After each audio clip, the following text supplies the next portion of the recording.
Millionaire CEO adopted 4 unwanted kids. What they did years later will break your heart. Before I share this incredible story, tell me, where are you watching from? I love seeing all your locations. The morning sun glinted off the sleek glass exterior of the Grant Enterprises Tower, casting prismatic reflections across the Manhattan skyline.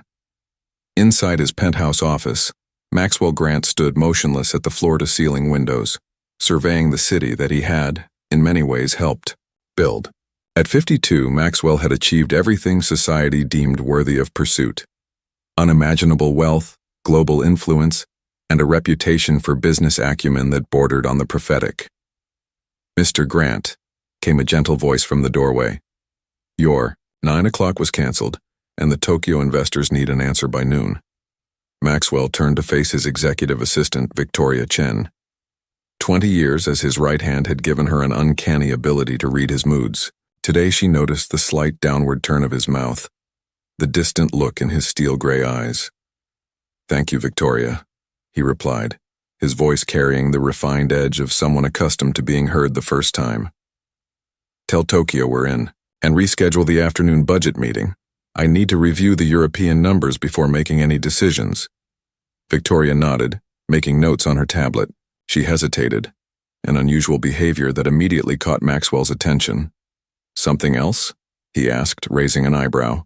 "The charity committee sent up the list of events for your approval," she said, swiping through her tablet. "There's a new addition, an orphanage fundraiser next Thursday evening. Riverdale Home for Children." Maxwell's expression hardened almost imperceptibly. "I've already committed to 5 charity events this quarter. That's sufficient. They're specifically requesting your presence, not just a donation," Victoria persisted, unusual for her. "The board feels it would strengthen our community outreach image, especially after the manufacturing controversy last month." Maxwell turned back to the window, his reflection staring back at him. Impeccable charcoal suit, silver-streaked dark hair, and eyes that had grown colder over the years. He recalled the headlines: Grant Enterprises closes American factory, ships 300 jobs overseas. The decision had been financially sound, but had created precisely the kind of publicity his PR team had warned about. "Fine," he conceded. 2 hours maximum. That evening, Maxwell's private elevator carried him to the underground garage where his driver Harrison waited beside the black Bentley. The ride to his Westchester estate was silent as always. Maxwell reviewed contracts on his tablet, occasionally dictating notes for Victoria to find in the morning. As the car passed through ornate iron gates and up the curved driveway, Maxwell's sprawling mansion came into view, a masterpiece of modern architecture nestled among old-growth trees. It was a showpiece featured in architectural magazines, but as the Bentley's headlights swept across its facade, Maxwell was struck by the darkness of the windows. No lights welcomed him home. Harrison opened his door. "Will you need me again? Tonight, sir?" "No, Harrison. Thank you." Maxwell straightened his tie, a habit born of decades in the spotlight rather than any actual dishevelment. Inside, the house was immaculate, silent, and empty. His footsteps echoed on marble floors as he moved through the soaring entryway. The cleaning service had been as they did 3 times weekly. Fresh flowers stood in crystal vases. A fire had been laid but not lit in the main living room. Maxwell bypassed the formal dining room where 18 chairs surrounded a table that had never hosted a family meal. He entered the kitchen, a chef's dream of stainless steel and granite that he rarely used, and pulled a bottle of Macallan 25 from a cabinet. The heavy crystal tumbler made a satisfying sound as he set it down, pouring 2 fingers of amber liquid. He carried his drink to his study, the one room in the mansion that felt like his. Family estates lined the walls, not of the Grants, who had come from nothing, but of the historical figures Maxwell admired. Edison, Carnegie, Rockefeller, men who had built legacies. Settling into his leather chair, Maxwell opened a portfolio containing the latest acquisition proposal. However, his focus drifted to a small silver frame half hidden behind a stack of financial journals. He rarely allowed himself to look at it directly, but tonight he reached for it, wiping a thin layer of dust from the glass. A young woman's face smiled, back at him. Rebecca. Dark curls framed delicate features and eyes that had once looked at him as if he were something more than his bank account or business deals. They had been university sweethearts. He the scholarship student with grand ambitions, she the talented artist with dreams of teaching. 25 years had passed since she disappeared from his life without explanation, leaving only a brief note. "I'm sorry, Maxwell. I can't do this anymore." It had been the first time, perhaps the only time, something he truly wanted had slipped through his grasp. By the time he had the resources to find her years later, the trail had gone cold. He often wondered what had become of her, if she had found happiness, if she ever regretted leaving. Maxwell returned the frame to its hiding place and drained his scotch. Success had filled his bank accounts, but had never quite filled the void Rebecca left behind. He had dated occasionally over the years, beautiful, accomplished women who understood his lifestyle, but none had pierced the armor he'd built around himself. His phone vibrated with a text from Victoria. "Confirmed for Riverdale Home for Children, Thursday 7 p.m. Car will pick you up at 6:30. Maxwell set the phone down without responding. Another charity event, another tax deduction, another evening of smiling for cameras while writing checks that meant nothing to a man of his wealth. As he prepared for bed in his cavernous master suite, Maxwell caught his reflection in the bathroom mirror. Despite his tailored clothes and carefully maintained physique, he looked tired. Not physically, his personal trainer would never allow that, but somewhere deeper. He climbed into his king-sized bed, alone as always, and asked the house system to turn off the lights. In the darkness, the emptiness of the mansion seemed to press in around him. Tomorrow would bring more deals, more millions, more of the same. What he didn't know, couldn't possibly imagine, was that in just 3 days, his carefully constructed world would be turned upside down by 4 children no one wanted, and that beyond the walls of his empty mansion, fate had set in motion a chain of events that would change everything. The limousine glided to a stop in front of Riverdale Home for Children, a weathered brick building with peeling paint and windows that had seen better days. Maxwell straightened his custom tie, mentally starting his 2-hour countdown. "Remember," said Claudia Porter, his PR director, beside him. "Just a few photos, with the children, then your speech, and the donation presentation." Maxwell nodded curtly. "Let's get this over with." Inside, the orphanage director, Mrs. Winters, a woman with kind eyes and gray-streaked hair, greeted them effusively. "Mr. Grant, what an honor. The children are so excited to meet you." The main room had been decorated with handmade signs and streamers. About 30 children of various ages sat cross-legged on the floor, their faces a mixture of curiosity and rehearsed politeness. Maxwell delivered his speech mechanically, words about community responsibility and investing in our future, flowing easily from years of practice. Cameras flashed as he presented, an oversized check, and he smiled his media smile. Confident, generous, but never reaching his eyes. "Would you like a tour?" Mrs. Winters asked afterward. "I'm afraid Mr. Grant's schedule is quite tight," Claudia interjected. "Actually," Maxwell said, surprising himself, "a short tour would be fine." As they moved through the building, Maxwell noted the worn furniture, the outdated facilities, the makings of a place doing its best with insufficient resources. The children they passed stared at him with a mixture of awe and wariness. "And this," Mrs. Winters said, opening a door at the end of a hallway, "is our special projects room." Inside, 4 children worked quietly, separate from the others. A teenage girl with serious eyes supervised a younger boy struggling with math problems. Nearby, a small girl with wild curls painted intensely, while a boy about 10 assembled a complex structure from recycled materials. "These are our special cases," Mrs. Winters explained in a lowered voice. "Emily, Daniel, Sophie, and Michael. They've been with us the longest." "Why weren't they at the presentation?" Maxwell asked. Mrs. Winters hesitated. "Emily has anxiety in crowds.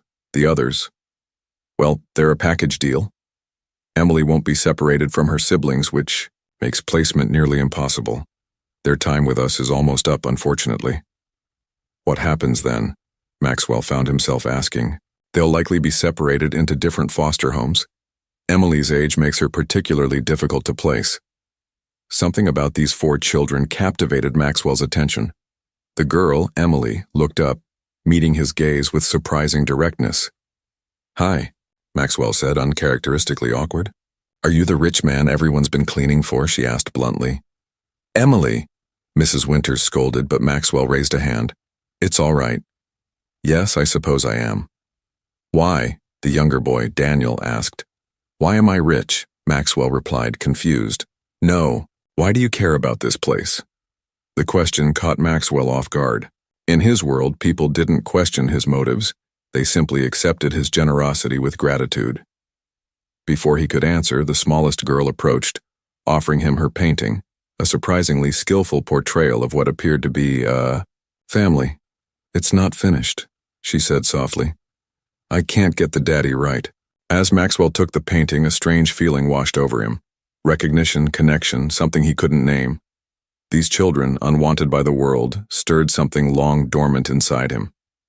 "Mr. Grant, we should go," Claudia reminded, checking her watch. But Maxwell wasn't listening. A decision was forming, impulsive, irrational, and absolutely clear. "Mrs. Winters," he said, his voice different than before, "I'd like to discuss adoption options." "You've completely lost your mind," Richard Hargrove declared, pacing Maxwell's office. As Grant Enterprises legal counsel for 15 years, Richard had witnessed Maxwell's calculated decisions, but never anything like this. 4 children, Maxwell. 4. You've never even had a pet. Maxwell remained calm, watching the Manhattan skyline. "The paperwork is filed. Home studies begin next week." Victoria entered with a stack of documents. "The contractors arrive tomorrow to renovate the East Wing. I've scheduled interviews with 7 nannies and the school applications are being processed." Richard threw up his hands. "The board is in an uproar. Business Week wants an interview about your sudden family man image. Your shareholders will enjoy the 18% profit increase this quarter," Maxwell interrupted. "Now, if you'll excuse me, I have a family to prepare for." 2 weeks later, Maxwell stood in the transformed East Wing of his mansion. Sterile minimalism had given way to color and warmth.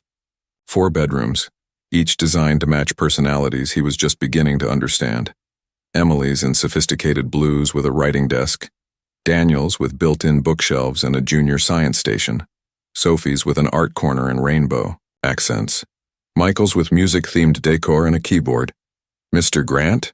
called Mrs. Harper, the matronly housekeeper he'd hired. "They're here." Maxwell's heart raced as he descended the grand staircase.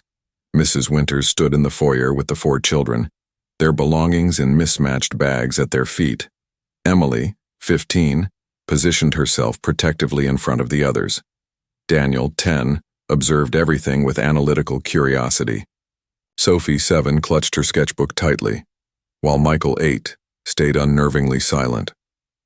"I'll create Chapter 4 with approximately 3,000 characters as requested. Chapter 4, The Billionaires Club." The mahogany doors of the Metropolitan Club swung open as Maxwell entered, nodding to the doorman who had greeted him by name for 20 years. Every month, New York's financial elite gathered here, men and women who controlled the fate of global markets over brandy and cigars. Tonight, however, was different. Conversations paused as Maxwell crossed the room, whispers following in his wake. "Maxwell, heard you've become a regular Father Flanagan," called Philip Westover, CEO of a rival investment firm. "What's next? A reality show?" Polite laughter rippled through the group gathered around him. "4 children, Grant?" said Thomas Blackwell, sliding a crystal tumbler of scotch toward Maxwell. "My PR team would have advised against adopting even one. The market doesn't trust sentimentality." Maxwell accepted the drink but didn't sip. "I wasn't aware I needed permission from the market for personal decisions, Thomas." Eleanor Wellington, one of the few women in the room and head of a major foundation, approached. "Ignore them, Maxwell. They're just shocked to discover one of their own might actually have a heart." The banter continued through dinner, oscillating between veiled concern and outright skepticism. Maxwell maintained his composure, though internally, his patience waned. "Level with us, Grant," said Howard Pierce over dessert, leaning in conspiratorially. "Is this some elaborate tax strategy, or a preemptive move against that Senate committee investigating corporate philanthropy?" Before Maxwell could respond, his phone vibrated. A text from Mrs. Harper. "Sophie won't sleep until you're home for goodnight story. Your promise." Maxwell stood abruptly. "Gentlemen, Eleanor. Duty calls." "Parental duty," mocked Pierce. "How? Domestic." "Indeed," Maxwell replied coolly, "a concept as foreign to some as basic human decency." The silence that followed him to the doctor was more satisfying than any business deal. At home, Maxwell found Sophie waiting in the grand library, a storybook clutched to her chest. Her face brightened when she spotted him. "You came back. Mrs. Harper said you might be too busy." "I promised, didn't I?" Maxwell said, loosening his tie and settling beside her. From the doorway, Victoria watched with undisguised curiosity. She'd served Maxwell faithfully for years but had never seen this side of him. "The board meeting tomorrow," she said when Sophie had finally fallen asleep. "They're concerned about your new priorities." Maxwell's jaw tightened. "Schedule it for 3 p.m. instead of 9 a.m. I promised Daniel I'd attend his science presentation." Victoria's eyebrows rose, but she nodded. "There's something else." A letter came. "For you, marked personal." She handed him an envelope. "The sender is Rebecca Winters." Maxwell froze, his heart stuttering. "Rebecca?" I thought the name sounded familiar. With unsteady hands, Maxwell opened the envelope. Inside was a yellowed newspaper clipping, his own face, 20 years younger, announcing his first major acquisition. Below it, in familiar handwriting, "You became exactly who you always wanted to be. I hope it was worth it." No return address, no explanation, just a ghost from his past, suddenly reaching through the years. "Sir?" Victoria prompted. "Is everything all right?" Maxwell tucked the clipping away. "Fine, just an old acquaintance." That night, unable to sleep, Maxwell wandered the halls of his changing home. From Emily's room came the soft tapping of a keyboard. The girl wrote constantly, processing her world through words. In Daniel's room, books lay open beside complex diagrams. Sophie's art supplies were neatly arranged, waiting for morning inspiration. From Michael's room came soft breathing, his nightlight casting star patterns across the ceiling. These children, mysterious, challenging, increasingly precious, had upended his orderly existence. And now, Rebecca's message, cryptic and accusatory. Maxwell paused at a window overlooking the moonlit grounds. For the first time in decades, Grant Enterprises didn't consume his every thought. Something more important had taken its place. "Welcome," Maxwell said, suddenly aware of how forbidding his home must seem. "I hope you'll be comfortable here." "Why?" Emily asked, the same direct gaze he'd first encountered. "Why us?" Maxwell had asked himself the same question countless times over the past weeks. "I don't have a rational answer," he admitted. "Sometimes the most important decisions aren't rational." Emily's posture remained guarded, but she nodded slightly. The first days were awkward. Maxwell, accustomed to commanding boardrooms, found himself floundering at breakfast tables and bedtime routines. The children, conditioned to expect disappointment, approached their new reality with caution. On the fourth night, a thunderstorm rattled the mansion's windows. Maxwell was reviewing contracts when Mrs. Harper knocked urgently. "It's Sophie, sir. She's inconsolable, afraid of storms." Maxwell found the little girl huddled under her blankets, trembling. "Sophie?" he said softly. "I want Emily," came the muffled response. "She's sleeping. Can I help instead?" Sophie peeked out. "Do you know the thunder song?" "I don't." "Will you teach me?" After a moment's hesitation, Sophie began a simple melody about thunder being just clouds playing drums. Maxwell listened, then joined her uncertain voice with his rusty baritone. They sang until the storm passed, Sophie eventually drifting to sleep. As Maxwell stood to leave, he found Emily watching from the doorway. "You didn't have to do that," she said. "I wanted to." A hint of something, perhaps trust, flickered across Emily's face. "She hasn't sung that since our mother died." Maxwell nodded, understanding the weight of this information. "Good night, Emily." "Good night, Maxwell." It wasn't Dad or even Mr. Grant, but it was something. A beginning. The next morning, Maxwell entered the kitchen to find all 4 children already seated, an unexpected sight. "I hope we did this right," Emily said, gesturing to the clumsily set table. "We made breakfast. Toast was burnt, orange juice sloshed over glass rims, but their expressions, hopeful, uncertain, made it the most important meal of Maxwell Grant's life." As he sat down among them, the mansion seemed to exhale, as if finally fulfilling its purpose after years of emptiness. The mahogany doors of the Metropolitan Club swung open as Maxwell entered, nodding to the doorman who had greeted him by name for 20 years.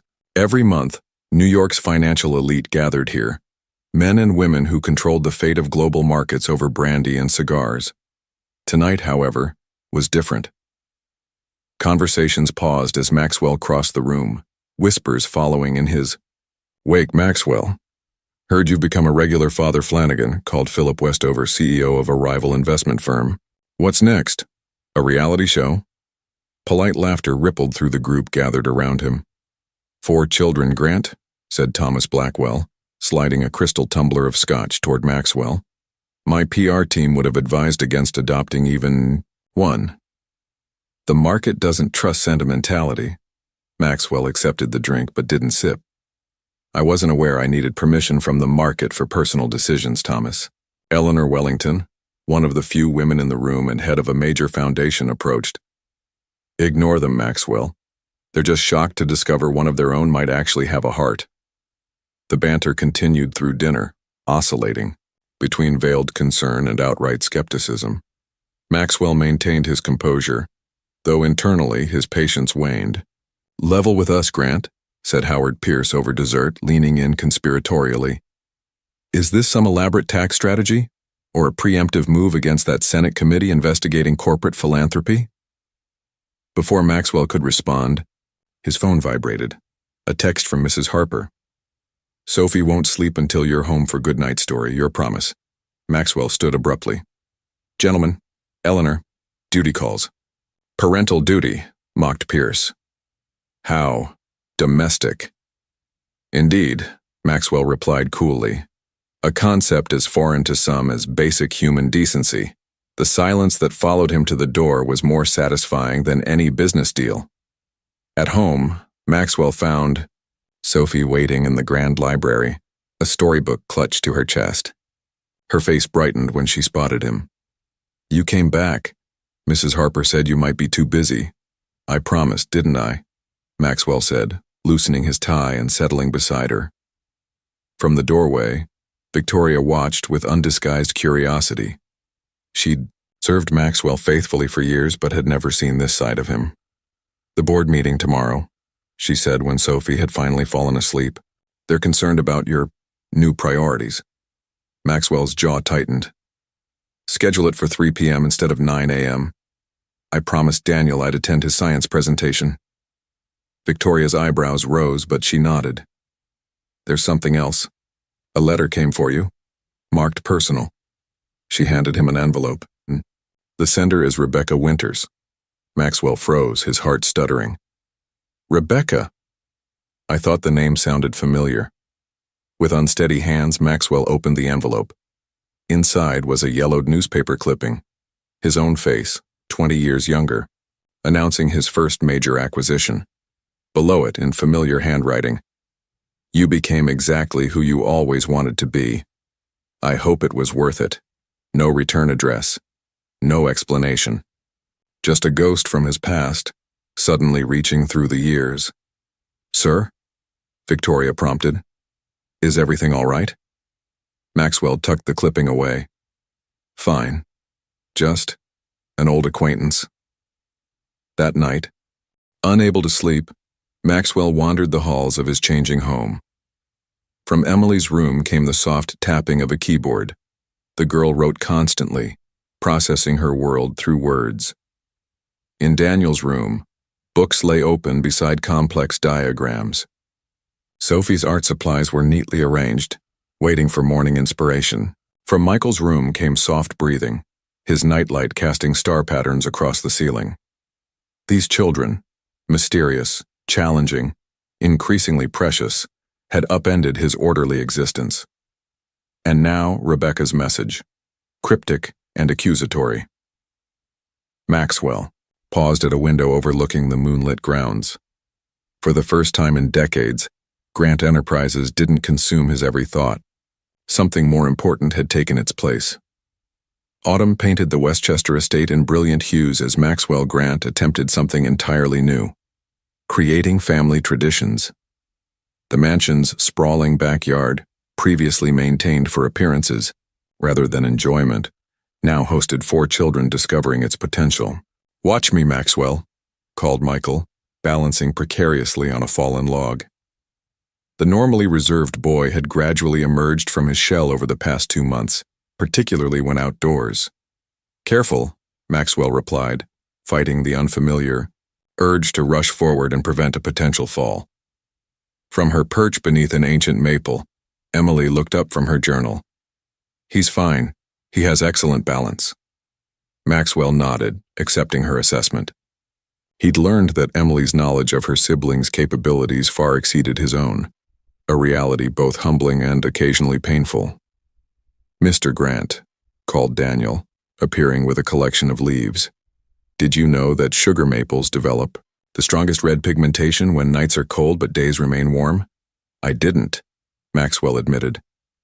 "Interesting." "I'm cataloging the species on the property," Daniel explained, his earnest expression reminiscent of a young professor. "It's for a biodiversity project." Maxwell knelt to examine Daniel's collection, recognizing an opportunity for connection. "When I was about your age, I created a mineral classification system for rocks I found around our apartment building." Daniel's eyes widened. "You liked science too?" "I did," Maxwell said, realizing how long it had been since he'd thought about that passion. "I still do, though financial systems eventually became my focus."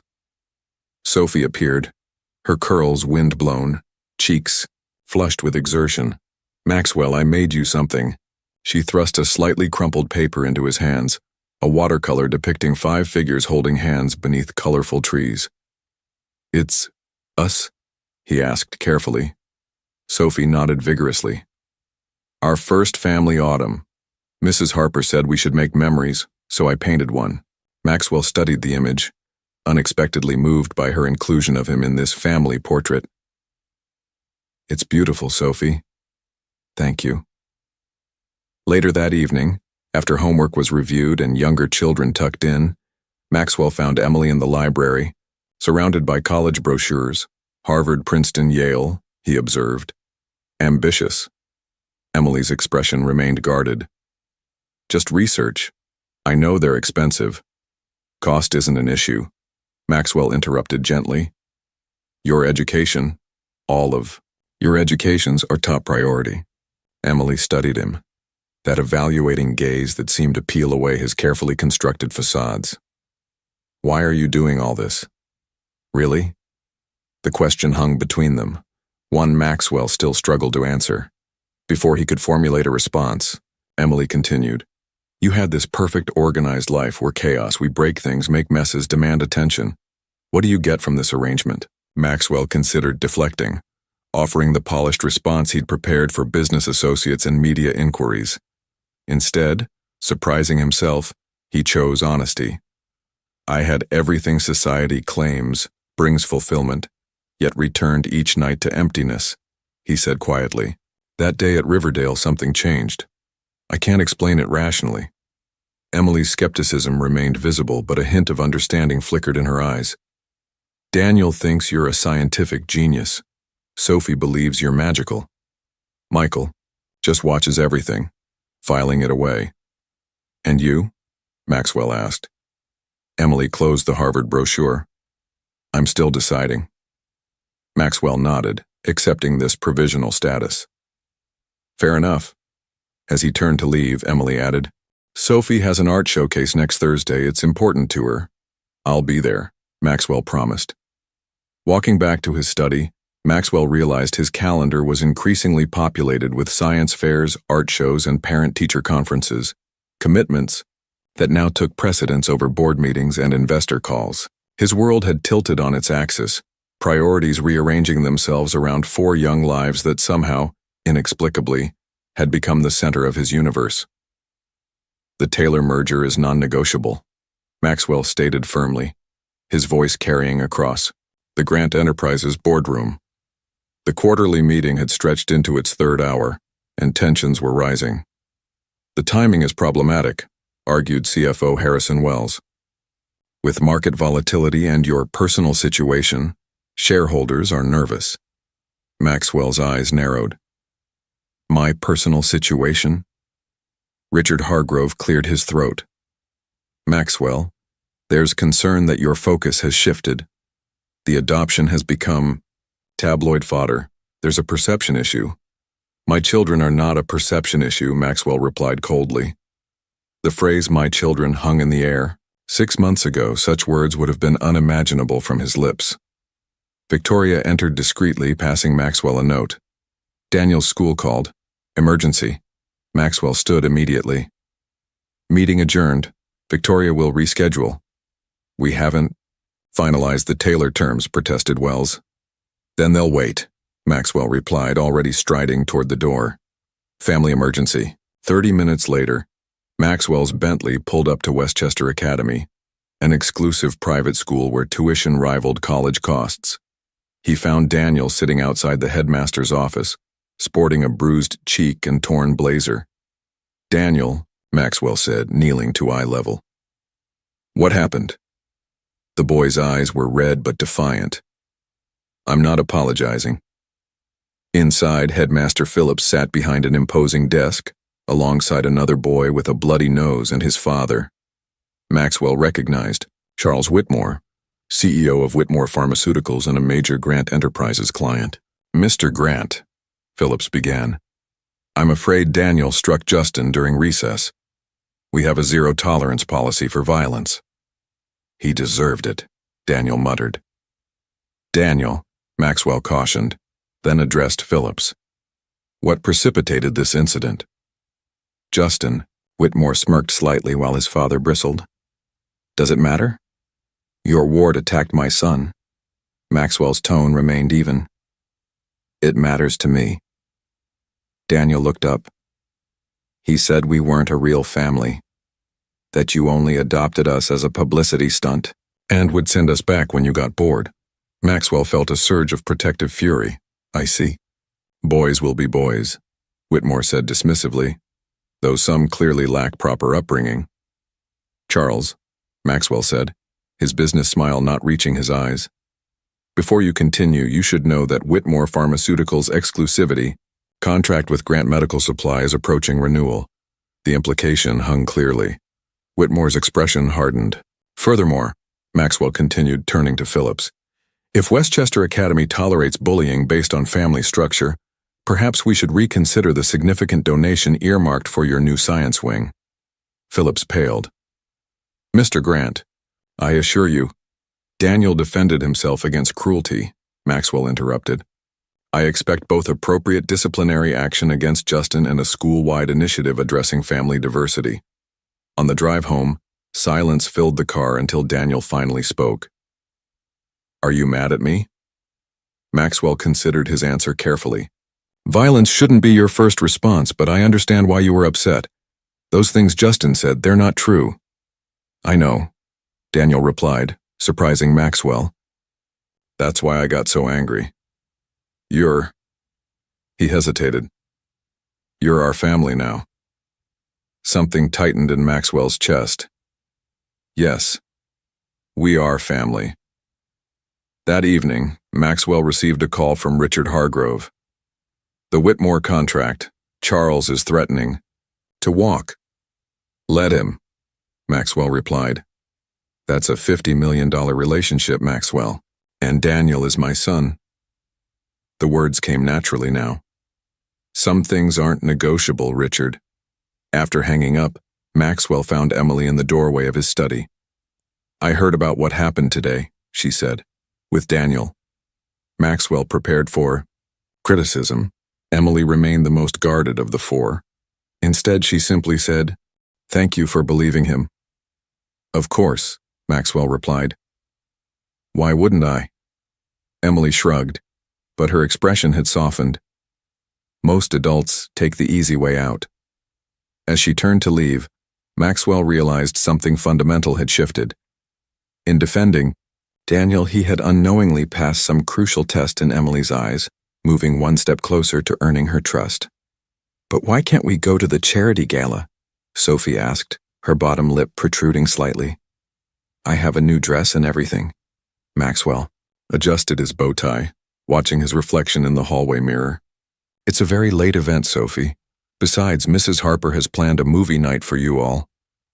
The annual Grant Foundation Gala was Maxwell's most prominent social event, bringing together New York's elite to raise millions for children's education. Ironically, this year he found himself reluctant to attend, preferring the chaotic comfort of his new family life. "You look handsome," Michael offered quietly, hovering nearby. Of all the children, he remained the most enigmatic, observing more than participating. "Thank you, Michael," Maxwell replied, touched by the rare compliment. Emily descended the stairs carrying a textbook. 9 months into their new life together, she had gradually abandoned her role as perpetual guardian, allowing herself occasional moments of adolescent normalcy. "There's a thunderstorm forecast," she said matter-of-factly. "Sophie might need you." Maxwell frowned. Sophie's storm anxiety remained intense. "Perhaps I should stay."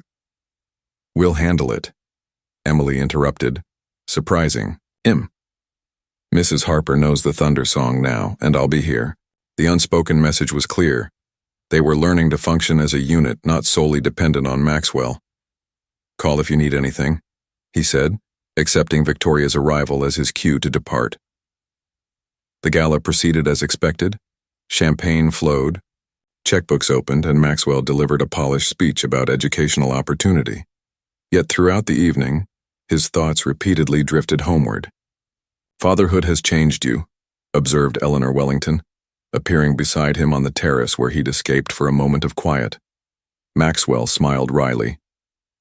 "Is that a criticism or observation?" "Decidedly an observation," Eleanor replied. "You seem more human." Before Maxwell could respond, his phone vibrated. A text from Mrs. Harper. "Storm arrived early. Sophie very upset. Emily trying but asking for you." "Excuse me," Maxwell said immediately. "Family emergency." Eleanor nodded knowingly. "Go. They need you more than these socialites need another speech." 30 minutes later, Maxwell rushed through his front door, still in formal attire, to find the living room transformed. Blankets and pillows formed an elaborate fort, flashlights creating star-like patterns on the ceiling. From within he heard Sophie's distinctive giggle, unexpected during a thunderstorm. "Hello?" he called, bending to peer inside. All 4 children lounged in pajamas amid the makeshift shelter. "Maxwell," Sophie exclaimed, "we made a storm castle." "I see that," he replied, bewildered. "You seem okay." Emily sat cross-legged, her laptop open. "We found storm sounds on YouTube and played them at low volume, gradually increasing to desensitize her. Daniel's idea." Daniel nodded seriously. "Exposure therapy. I read about it." Maxwell turned to Mrs. Harper, who stood nearby with an amused expression. "I thought Sophie was upset." "She was initially," the housekeeper explained. "But then they implemented their plan. Sophie insisted on texting you herself, but Emily thought it might make you worry unnecessarily." Maxwell looked back at the children, his children, working together to solve a problem. Something inside him broke open, flooding with emotion he couldn't quite name. "May I join you?" he asked, gesturing to the fort. After a moment of silent consultation, they shifted to make room. Maxwell crawled in, his tailored tuxedo incongruous among cartoon-printed pajamas. "We're telling stories about where we were born," Michael explained. "Real or imagined." As rain drummed against the windows and thunder rolled in the distance, Sophie curled against Maxwell's side, unafraid. Daniel launched into an elaborate tale about being hatched from a meteor, while Emily watched Maxwell's reaction, testing, always testing, to see if he would play along or dismiss such childish fantasies. "What about you, Maxwell?" Sophie asked eventually. "Where were you born?" Instead of the abbreviated biography he typically offered at business functions, Maxwell found himself sharing stories of his humble beginnings, his mother's small apartment, the scholarship that changed his life, and yes, even fragments about Rebecca.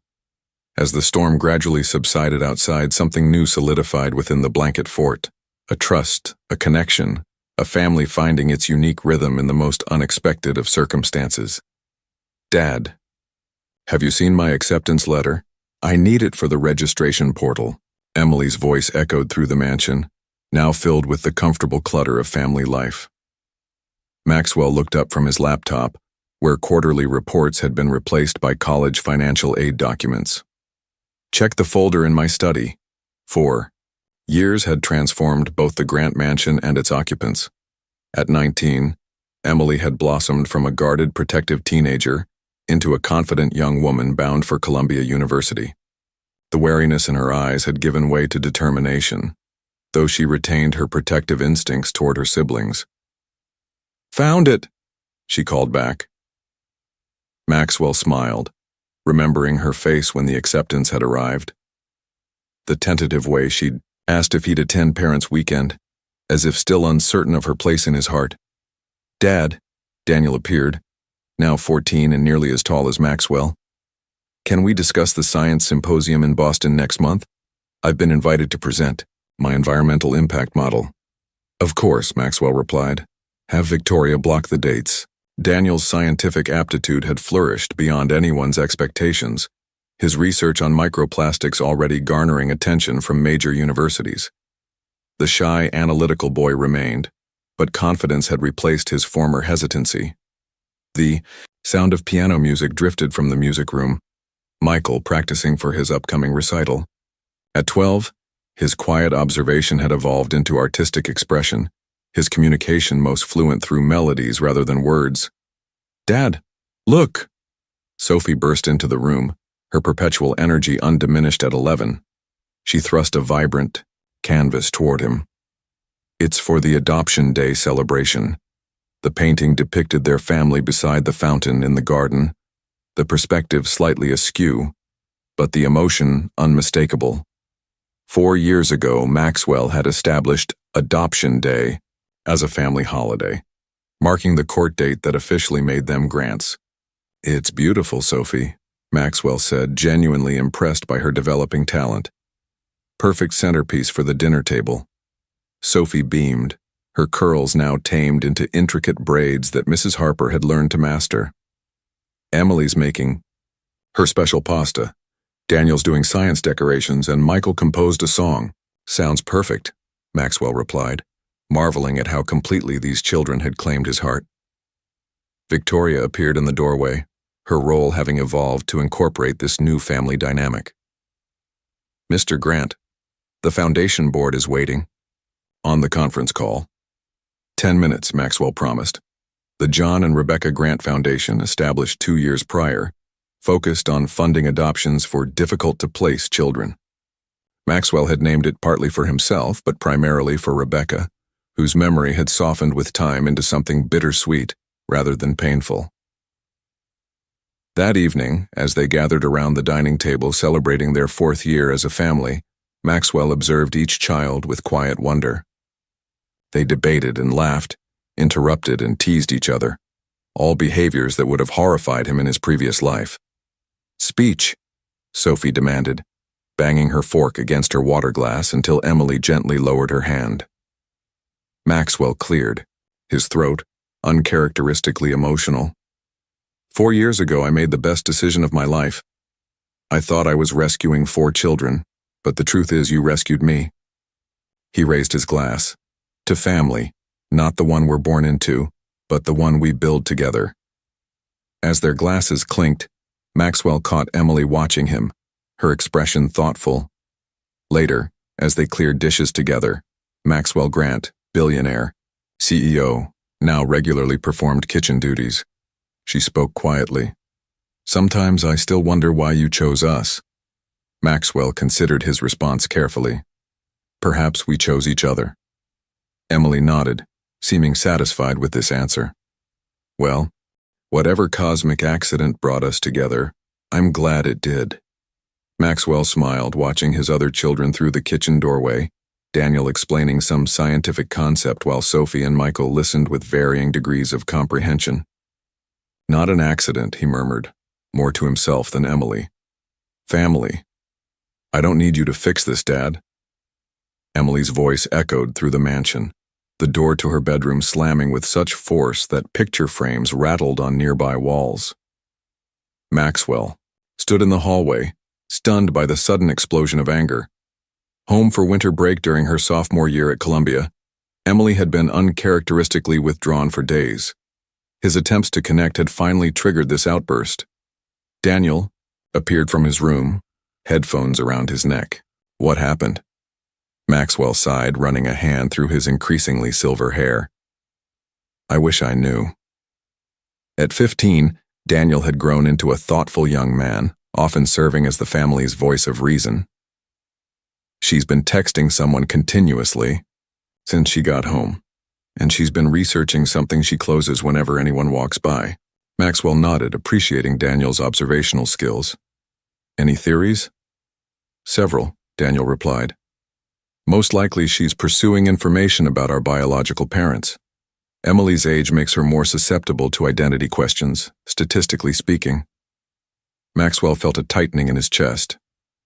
The children's origins had never been a forbidden topic in their home, but neither had it been frequently discussed.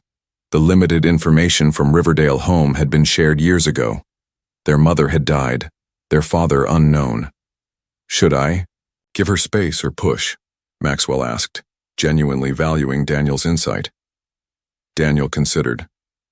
"Initial space followed by direct approach. Emily responds to honesty above all else." That evening, Maxwell knocked gently on Emily's door, a cup of her favorite tea in hand. After a moment of silence, he heard a quiet, "Come in."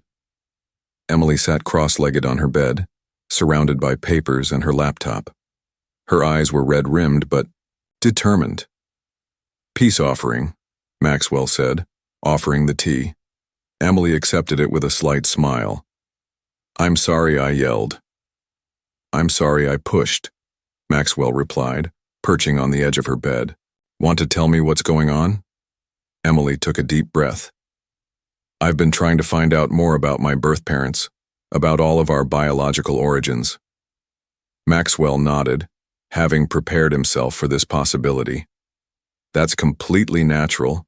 Emily, you know I've always supported your right to explore that part of your identity." "That's just it," Emily said, her voice cracking slightly.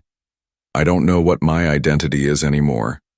I'm Emily Grant, daughter of billionaire Maxwell Grant, attending an Ivy League university where everyone assumes I'm there because of my name or my dad's donations." She gestured to her laptop screen, which displayed a DNA testing service. "I just want to know where I come from, who I am beneath all this." Her hand waved vaguely, encompassing the mansion and the privileged life they now led. "I understand," Maxwell said gently. "I've never pretended to have all the answers, but I do know this. Who you are isn't defined by DNA or bank accounts. It's defined by your choices, your values, your actions." Emily's shoulders slumped. "But how do I know which parts are really me? Sometimes I feel like I'm playing a role, grateful adopted daughter of Maxwell Grant. What if the real me is someone completely different?" Maxwell considered her words carefully. "Perhaps the real you isn't a fixed destination, but something you're continuously discovering. And Emily..." He reached for her hand. "Questioning is part of that journey." After a moment, Emily squeezed his fingers. Would you be upset if I did this DNA test? If I tried to find out more?" "Never," Maxwell assured her. I'll help you if you want. Whatever you discover doesn't change who we are to each other. Emily wiped away a tear. I don't even know what I'm hoping to find. Maybe nothing, maybe everything. Maxwell nodded, understanding her confusion. That's okay too. As he stood to leave, Emily called softly. Dad? Yes? Thank you. For letting me figure this out even when it's messy. Maxwell smiled. That's what family does, Emily. We stand by each other through the messy parts. The gentle spring rain tapped against the windows of Maxwell's study as he reviewed the research Emily had compiled over the past 2 months. DNA test results, birth records, medical histories, all meticulously organized in a folder labeled Project Origins. The DNA testing confirmed what we already knew, Emily explained, pacing the room. The 4 of us are biological siblings, but I've hit a wall trying to trace our birth mother beyond the name Rebecca Wilson. Maxwell's heart skipped at the name. Rebecca. He'd long suspected a connection, but hearing it confirmed made his chest tighten. Wilson is a common surname, he said carefully. Do you have any other identifying information? Emily shook her head, frustration evident. Just that she was 26 when she died giving birth to us. No father listed on any documents. Riverdale received us through a county hospital transfer. Most records were damaged in that storage fire they had 15 years ago. Maxwell studied his daughter's expression. The determination mixed with vulnerability. At 20, Emily stood at the threshold of adulthood, increasingly reflective about her place in the world. What would you hope to find? He asked gently. Emily sank into the leather chair across from him. Photos, maybe. Medical history, definitely. Sophie should know if there are any hereditary conditions for her health forms. And just stories? Who she was, what she loved. She hesitated. Maybe even who our biological father might be. Maxwell nodded, understanding her yearning. I'd like to help if you'll let me. I have resources that might uncover information conventional searches wouldn't. You'd do that? Emily asked, surprised. You're not worried about what we might find? Maxwell's smile was bittersweet. Emily, I became your father because I chose to be, not because of biology. Nothing you discover will change that. The search intensified over the following weeks. Maxwell quietly assigned a specialized team from Grant Enterprises to assist, though he kept certain parameters confidential. The children were informed of the investigation, each responding differently. Daniel approached it as a scientific puzzle. Sophie created a painting of what she imagined their birth mother looked like, while Michael remained characteristically contemplative. 3 weeks later, Maxwell's private investigator requested an urgent meeting. We found something unusual, sir, Jenkins said, sliding a folder across Maxwell's desk. The Rebecca Wilson who died giving birth to quadruplets at County General. We tracked her previous residence to an apartment in Brooklyn. Maxwell opened the folder, finding lease documents and a grainy photocopy of a driver's license. The face was blurred but achingly familiar. Her emergency contact was listed as Rebecca Winters, apparently her mother. Jenkins continued. We've been unable to locate this woman, but there's something else. He hesitated. The lease was co-signed by a Maxwell Grant. Maxwell stared at the document, seeing his own signature from 25 years earlier. The room seemed to tilt slightly. That's not possible, he whispered, though he knew immediately it was not only possible, but true. Sir, Jenkins said carefully. Were you acquainted with Ms. Wilson? Maxwell's mind raced through calculations and possibilities. Rebecca Wilson was Rebecca Winters before she married, he said slowly. We were involved during university. She disappeared from my life without explanation. According to hospital records, Jenkins added, Rebecca Wilson was pregnant with quadruplets, extremely rare naturally.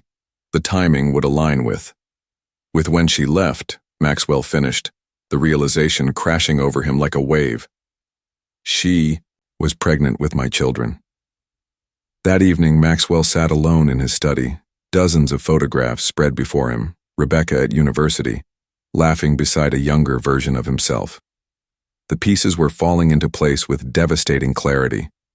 Rebecca had left him, changed her name slightly, and faced pregnancy alone. She had died bringing their children into the world, and by some cosmic twist of fate he had found them again, drawn by an inexplicable connection he couldn't have possibly understood. The question remained, how would he tell them? The autumn leaves swirled around Maxwell's feet as he crossed the Grant Enterprises Plaza, nodding to the security guards who greeted him by name.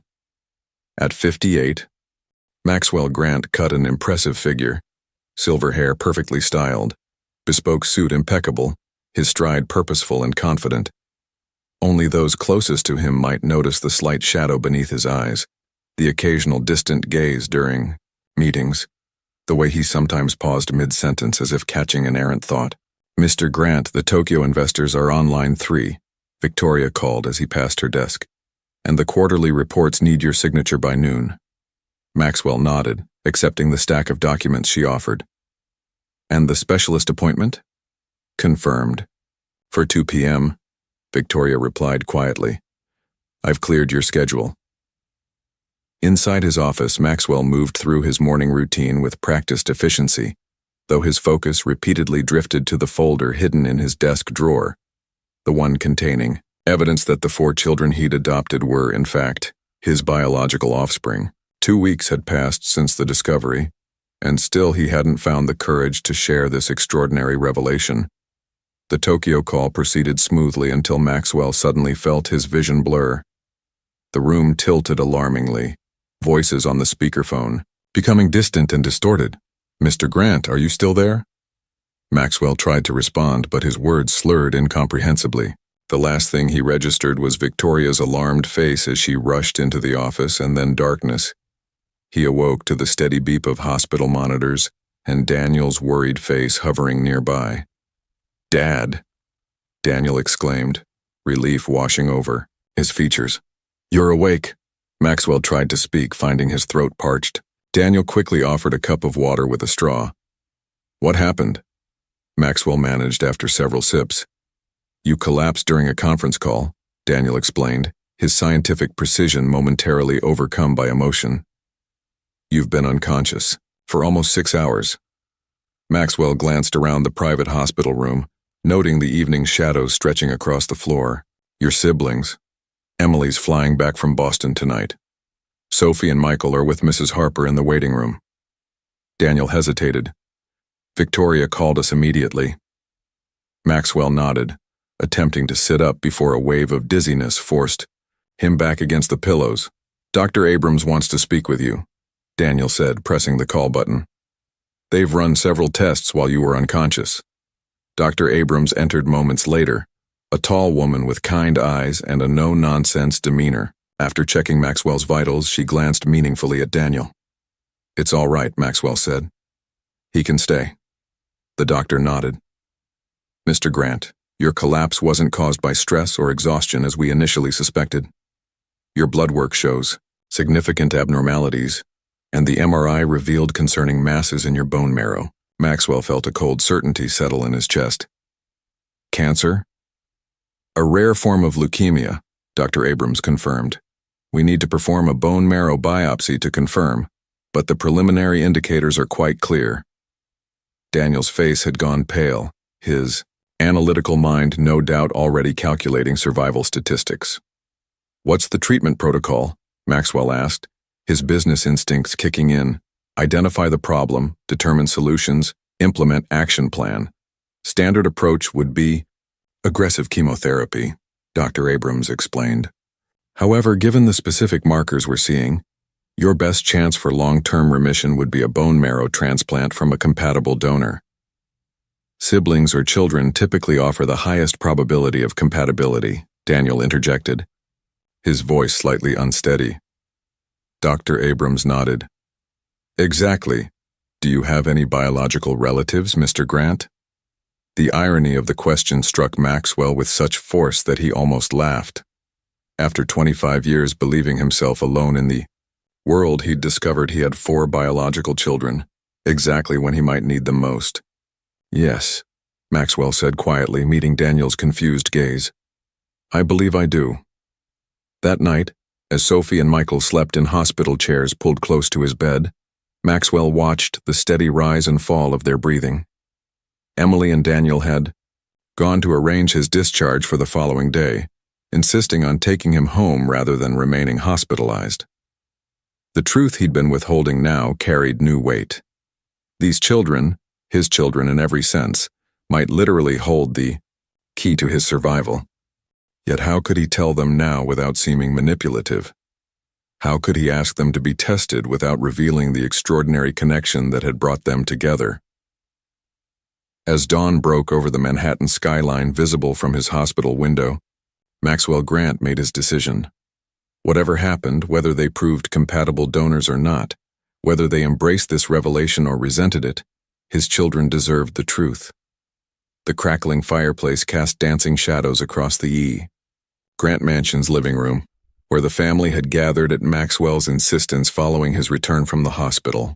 Though he downplayed his condition, the gravity of the situation was evident in the worried glances his children exchanged. "Before we discuss my treatment options," Maxwell began, his voice steadier than he felt, "there's something important I need to share with you all." Emily sat forward, her intuition already sensing this was connected to their heritage search. At 20, she'd developed a perceptiveness that sometimes unnerved Maxwell. "Dad, if this is about the adoption research, it can wait," she said. "Your health is what matters now." Maxwell shook his head. "They're connected, actually." He reached for the folder that had been burning a hole in his desk drawer for weeks. "Jenkins found something unexpected during the investigation, something I've been trying to find the right moment to share." Daniel, now 16 and increasingly resembling Maxwell in mannerisms, analyzed his father's expression. "You knew our birth mother," he stated rather than asked. Maxwell nodded, impressed as always by Daniel's intuition. "Yes. Very well, in fact." He opened the folder, removing a faded photograph, himself and Rebecca at graduation, young and full of promise. Sophie gasped, leaning forward to study the image. At 13, her artistic eye immediately grasped the significance. "She looks like Emily around the eyes, and Michael has her smile." Her name was Rebecca Winters, though she later used Wilson, Maxwell explained, his voice threatening to break. "We were together at university. I loved her very much." Michael, normally so quiet, spoke up.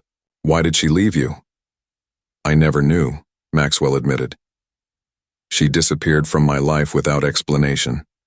I now believe she discovered she was pregnant and chose to face it alone." Emily's eyes widened as understanding dawned. "Are you saying?" Maxwell nodded, tears forming despite his attempts at composure. "According to all evidence Jenkins gathered, Rebecca was carrying quadruplets when she left. The timing, the rare occurrence of natural quadruplets, her changed name, it all points to one conclusion. We're your biological children," Daniel stated, the scientist in him connecting the final dots. The silence that followed felt eternal, broken only by the crackling fire and the ticking grandfather clock. Sophie was the first to move, launching herself across the room to wrap her arms around Maxwell. "I knew it. I always felt like we belonged together." Maxwell held her tightly, watching the others for their reactions. Michael seemed contemplative, processing this revelation in his measured way. Daniel was clearly calculating probabilities, the statistical unlikelihood of such a reunion. Emily remained perfectly still, tears streaming silently down her face. "Emily?" Maxwell said gently. "All this time," she whispered. "All this time searching for our origins, and we were already home." Dr. Abrams arrived the following morning, having agreed to conduct the compatibility testing at the mansion rather than the hospital. As she prepared her equipment, she explained the process to the assembled family. "The likelihood of siblings matching as donors ranges from 25–30%, she said, prepping the first collection kit.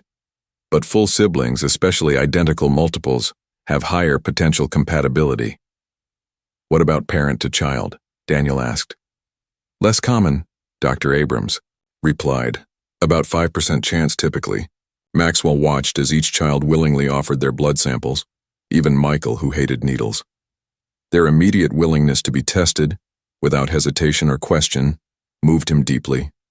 Results should be available in 48 hours, Dr. Abrams said, packing her samples. We'll test all 4 children and rank compatibility if matches are found.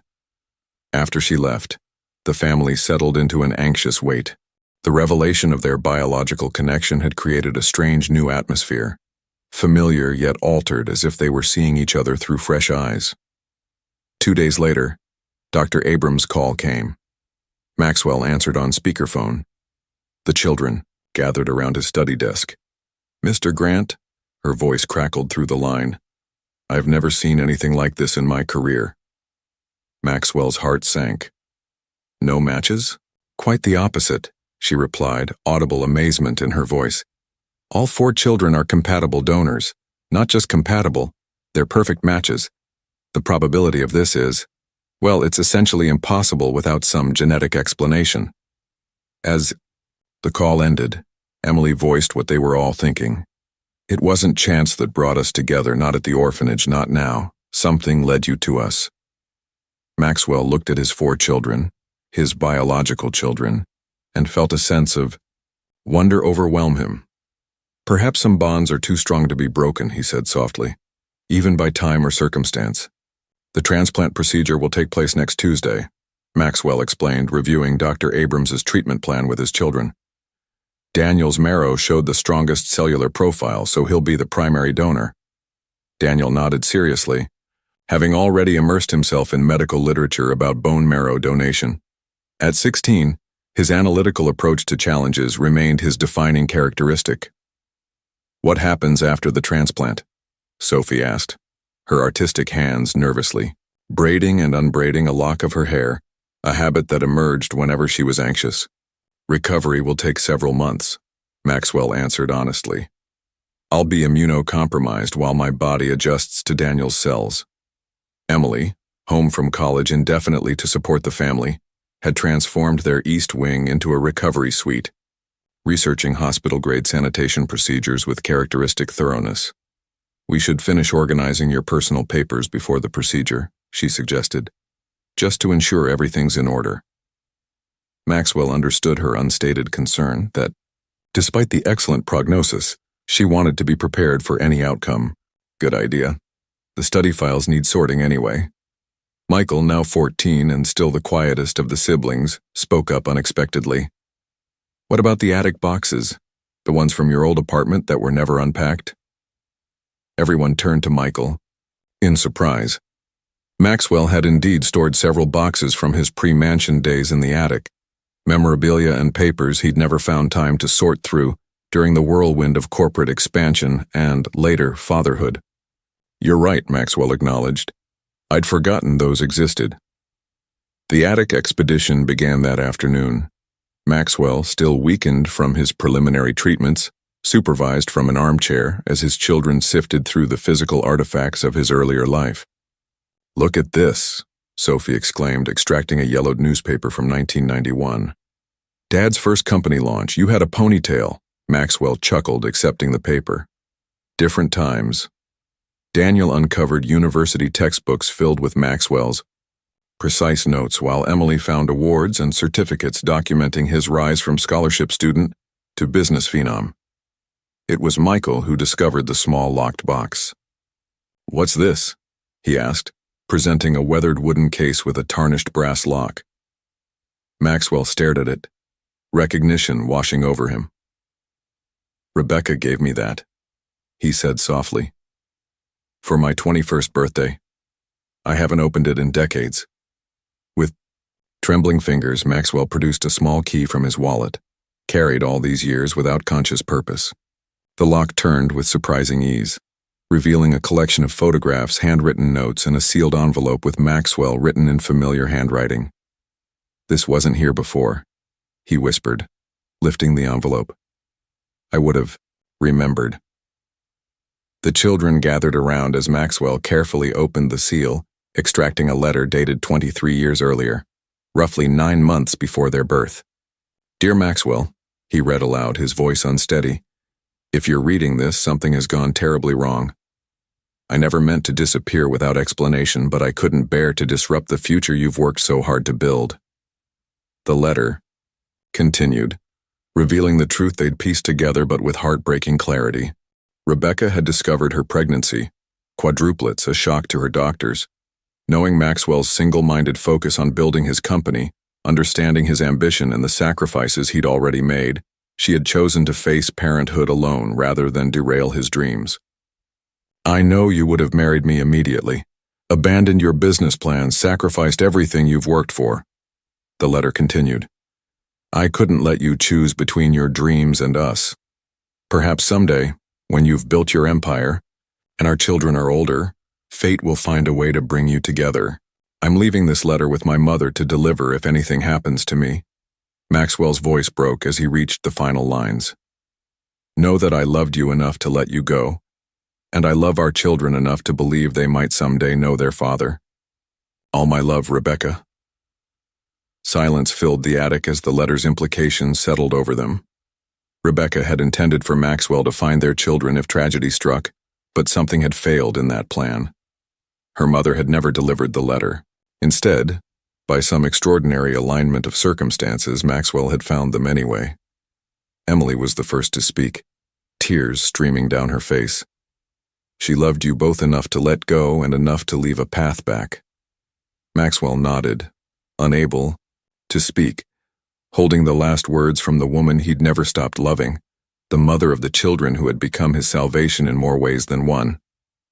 Autumn sunlight filtered through the specially installed hospital-grade air purifiers in Maxwell's recovery suite, casting gentle patterns across his bed. 3 months had passed since the bone marrow transplant, and though the road to recovery had been arduous, today marked a significant milestone. Blood counts are continuing to improve, Dr. Abrams announced, reviewing the latest results on her tablet. Your body is accepting Daniel's cells remarkably well. Maxwell nodded weakly from his recliner, still thin and pale but with a new spark in his eyes. When can I resume normal activities? Dr. Abrams smiled. Let's not get ahead of ourselves. Your immune system remains compromised, though it's strengthening daily. Short walks around the garden are fine, but public spaces are still off limits for at least another month. From his position beside the window, Daniel observed the exchange with scientific interest. At 16, he'd become an amateur expert in oncology and transplantation, monitoring his father's recovery with meticulous attention.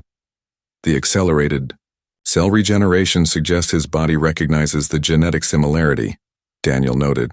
The parent-child biological connection is likely enhancing recovery rates. Dr. Abrams nodded. I believe you're right. I've never seen integration this smooth, even between identical siblings. After the doctor departed, Emily entered with a tray of specially prepared food, immune-safe and nutrient-dense, researched extensively during her unexpected semester away from college. You need to eat everything this time, she instructed, setting up the tray across Maxwell's lap. Your weight is still 10 pounds below baseline. Maxwell smiled at her mothering tone. Yes, ma'am. The roles in their household had shifted dramatically during his illness. The children, once dependent on his guidance and protection, now worked as a unit to support his recovery. Emily had become the family manager, Daniel the medical consultant, Sophie the emotional barometer, and Michael, surprisingly, the bridge between Maxwell and the outside world. The Tokyo expansion is proceeding on schedule, Michael reported, entering with his father's secure tablet. At 14, he had unexpectedly revealed a gift for business matters, serving as Maxwell's eyes and ears at Grant Enterprises, while Victoria managed day-to-day operations. Richard wants your input on the Thompson negotiation, Michael continued. I told him you'd review the terms this afternoon. Maxwell nodded, grateful for his son's unexpected aptitude. What's your assessment? Michael considered the question with characteristic thoughtfulness. Thompson's leverage is weaker than they're projecting. Their Midwest distribution is compromised by the shipping strikes. I'd hold firm on our original offer. A surge of pride washed over Maxwell. Exactly right.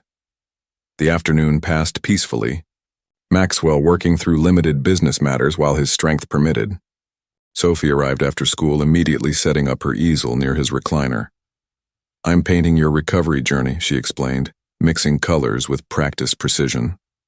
At 13, her artistic talent had blossomed into something remarkable. "This one shows your cells and Daniel's cells becoming friends." Maxwell chuckled at her characterization, but was touched by the metaphorical accuracy in her abstract rendering. Swirls of blue and gold intertwining to create new patterns. As evening approached, the family gathered for their now nightly dinner. In Maxwell's suite, a ritual begun during his most difficult days when leaving his bed had been impossible. Though he could now join them downstairs, they maintained the tradition, transforming his recovery space into the heart of their home. "I have an announcement," Emily said as they finished eating. "Columbia has approved my research proposal for a comprehensive study on adoptive families discovering biological connections. They're granting special dispensation for me to complete this semester remotely while I continue the research." "That's wonderful," Maxwell said, genuinely pleased. "Our story might help others," Emily continued. "Not the biological coincidence that's statistically impossible to replicate, but the psychological and emotional aspects of discovering unknown connections." Daniel nodded. "The probability calculations of our specific situation remain astronomical. I've been working with a geneticist at MIT who's fascinated by our case." "I've been thinking," Maxwell said, his voice growing stronger with purpose. "Rebecca's letter mentioned her mother, your grandmother, was supposed to deliver it. Perhaps she's still alive. Perhaps there's more family waiting to be discovered." The siblings exchanged glances, a new mission forming silently between them. Their search for identity had come full circle, revealing not only their origins but forging their bonds anew through shared purpose and mutual support. As night fell and Maxwell prepared for sleep, he watched his children, his miraculous, extraordinary children, and marveled at how completely they had transformed from orphans to family, from strangers to saviors, from his greatest surprise to his greatest strength.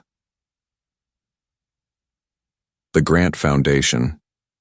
Building gleamed in the morning sunlight, its modern facade of glass and steel rising 12 stories above Manhattan's bustling streets. 5 years had passed since Maxwell's diagnosis and miraculous recovery, and today marked the official opening of the foundation's new headquarters. "Ready, Dad?" Emily asked, straightening Maxwell's tie with practiced fingers. At 25, she had grown into a poised young woman, her psychology doctorate nearly complete, and her research on adoptive family dynamics earning national recognition. Maxwell nodded, surveying his reflection in the lobby's mirrored wall. At 63, he appeared healthier than he had in decades. His posture straight, his eyes clear, the pallor of illness long replaced by vibrant energy. "As ready as I'll ever be." Daniel approached, tablet in hand, reviewing final details. At 21, he had already completed his master's degree in biochemical engineering and headed the foundation's medical research division, focusing on improving bone marrow transplant protocols. The press is assembled, mayors running 10 minutes late. Governor just arrived. Sophie, now 18 and a freshman at Parsons School of Design, made a final adjustment to the massive canvas hanging in the lobby. Her most ambitious work yet, depicting intertwining family trees with branches that connected in unexpected patterns. "The lighting is perfect," she declared, her artist's eye critical but satisfied. Michael, 19 and already showing remarkable business acumen as an intern at Grant Enterprises, joined them last. Auditoriums full, standing room only. Maxwell looked at his 4 children, the greatest treasures of his life, and felt a wave of gratitude so profound it momentarily stole his voice. "Thank you," he finally managed. "All of you." The journey to this moment had been extraordinary. Maxwell's recovery had sparked a transformation that extended far beyond his physical healing. The Rebecca Wilson Grant Foundation had become his passion, dedicated to 3 core missions: supporting adoptive families, funding research on rare blood cancers, and establishing a database to help reunite biological relatives separated by circumstance. The elevator carried them to the auditorium level, where hundreds of guests awaited: medical professionals, adoption advocates, government officials, and families whose lives had been touched by the foundation's work. As they stepped onto the stage, thunderous applause erupted. Maxwell approached the podium, his children flanking him in a united front that spoke volumes about their journey. The audience quieted as he began to speak. 25 years ago, a young woman named Rebecca made an impossible choice, a choice born of love and sacrifice. She believed she was setting two paths diverging, her children's lives and mine. What she couldn't have known was that those paths were destined to converge again. Maxwell's gaze swept the room, finding familiar faces. Victoria, whose loyalty had never wavered. Eleanor Wellington, whose friendship had sustained him through dark days. Even Richard Hargrove, who had finally come to understand that Maxwell's greatest legacy would not be financial. 5 years ago, I faced a diagnosis that should have ended my life. Instead, it revealed the most extraordinary truth, that the 4 children I had chosen to adopt years earlier were in fact my biological children. The odds against such a reunion are mathematically incalculable. Some might call it coincidence, others, divine intervention. Maxwell turned slightly toward his children, his voice softening. I prefer to think of it as the power of connection, an invisible thread that binds us to those we're meant to find, no matter what obstacles lie between. The culmination of the ceremony was the unveiling of the foundation's centerpiece, a memorial garden designed by Sophie, featuring a bronze sculpture of a woman with outstretched arms. Rebecca's likeness, created from photographs and the memories Maxwell had shared, would stand as a permanent tribute to the woman whose love had set their extraordinary story in motion. As the ribbon was cut and applause filled the air, Maxwell felt a sense of completion wash over him. The emptiness that had once defined his existence had been filled beyond measure, not by wealth or achievement, but by the love of 4 remarkable young people who were his children in every sense. Chosen by his heart long before he knew they were connected by his blood. She would be proud, Emily whispered, slipping her hand into his. Of all of us. Maxwell nodded, unable to speak as emotion constricted his throat. The circle was complete. The family Rebecca had hoped would someday find each other had not only united but thrived, creating a legacy of love that would continue touching lives for generations to come. In the garden that afternoon, as guests departed and the excitement subsided, Maxwell stood alone before Rebecca's memorial. We found each other, he whispered to her bronze likeness, just as you hoped we would, and they're everything you could have dreamed. Brilliant, compassionate, extraordinary. A gentle breeze stirred the garden's newly planted trees, and for a moment, Maxwell could almost believe Rebecca had heard him. The invisible thread that had drawn him to his children, first to his heart and then to the truth of their connection, had completed its work, weaving separate lives into a tapestry of belonging that neither time nor circumstance could unravel. Maxwell Grant, once defined by wealth and power, had discovered the true meaning of riches in the most unexpected way, and as his children joined him in the garden, surrounding him with their presence, he knew with absolute certainty that no empire, no fortune, no achievement could ever compare to the miracle of family, a miracle that had been waiting for him all along.